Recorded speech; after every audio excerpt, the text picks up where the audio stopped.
અને શરીર દ્વારા થનારા સઘળા કર્મોમાં ઘટતાપણાનો ત્યાગ અને કર્મયોગ. કર્મયોગ અર્થાત સમબુદ્ધિની ભદગોથે કર્મો કરવા. આ બે પરમ કલ્યાણ કરનારા છે, પરંતુ એ બંનેમાં કર્મ સંન્યાસ કરતા કર્મયોગ સાધનમાં સુગમ હોવાથી શ્રેષ્ઠ છે. યસ, એક બાજુ કર્મયોગ. કર્મયોગ એટલે શું કીધું? જેવી કર્મ કરો એ ભગવદ અર્થે કરો. ભગવદ અર્થે એટલે આ જેવી કામ તમે જન્મ્યા પછી કરવાનું છે. અત્યારે તમે ક્યાં બેઠા છો? ઇન ધ સ્કૂલમાં બેઠા છો. તો તમારું અત્યારે કર્મ શું છે? ભણવાનું. તો સરખી રીતે શું કામ ભણવાનું? કેમ કે તમે અહીંયા આવ્યા છો. આ તમારું કર્મ છે. શેના લીધે આવ્યા છો? ક્यों આવ્યો? પढ़ने को क्यों आते? સર ઘરેથી મોકલી દીધું છે. અત્યાર સુધી ભણતા આવ્યા છીએ. અત્યાર સુધી તો આ જ કારણ છે કે નાનાથી મોટા થયા છે, તો આ ધોરણમાં ભણવું પડે. તો અત્યારે તમારું કામ શું છે? ભણવું. તો કેવી રીતે ભણવું જોઈએ એ આ પાઠમાં આગળ ડિટેલમાં છે. અહીંયા કહ્યું છે કે સમબુદ્ધિ. What is સમબુદ્ધિ? બધી જ વસ્તુઓને એક જ જોવું. અંગ્રેજી છે, અરે બહુ વધારે કરવું પડે એમ છે.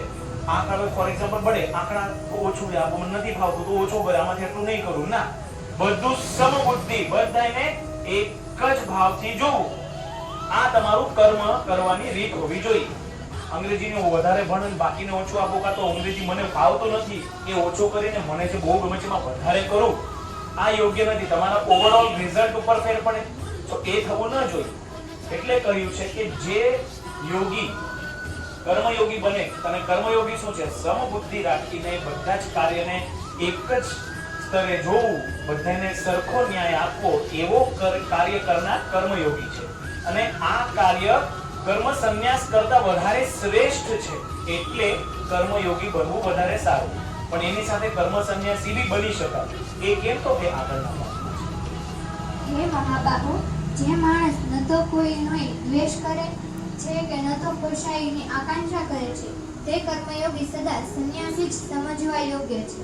કેમ કે રાગ, દ્વેષ વગેરે દ્વંદ્વો વિનાનો માણસ સુખપૂર્વક સંસારના બંધનમાંથી મુક્ત થઈ જાય છે.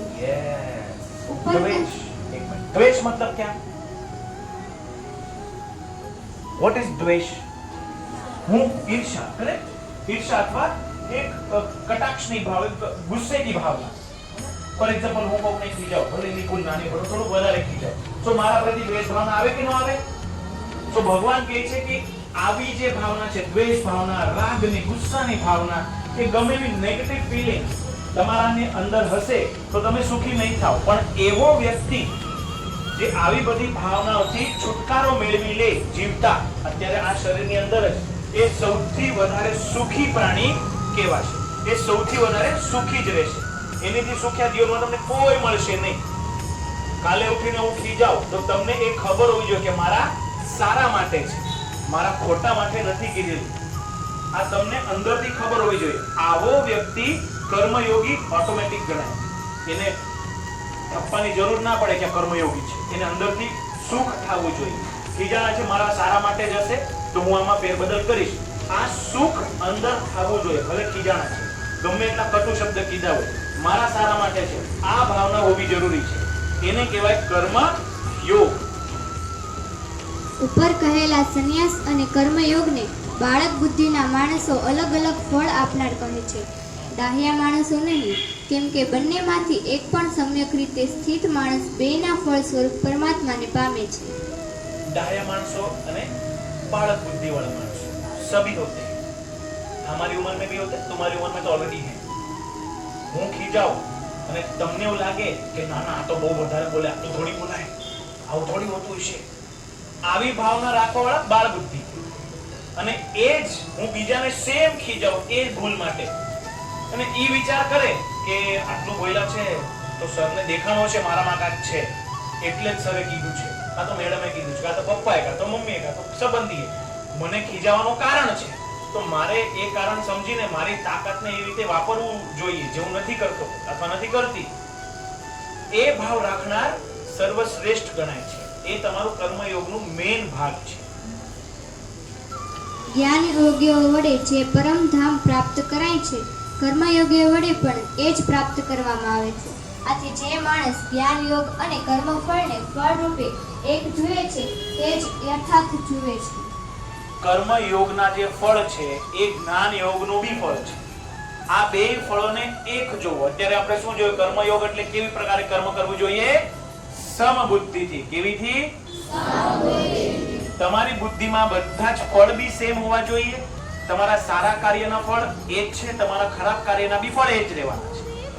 સો એવા જે સમબુદ્ધિથી જે ફળને બી સરખું જ જોઈએ છે, ભલે જ્ઞાન યોગનું હોય કે કર્મયોગનું હોય. તમારા જ્ઞાન યોગીઓ, તમારી માટે જ્ઞાન યોગી અત્યારે કોણ છે? તમે જ. તમે જ્ઞાન કોની પાસેથી મેળવો છો? આ ઊભા છે બધા, એના પાસે.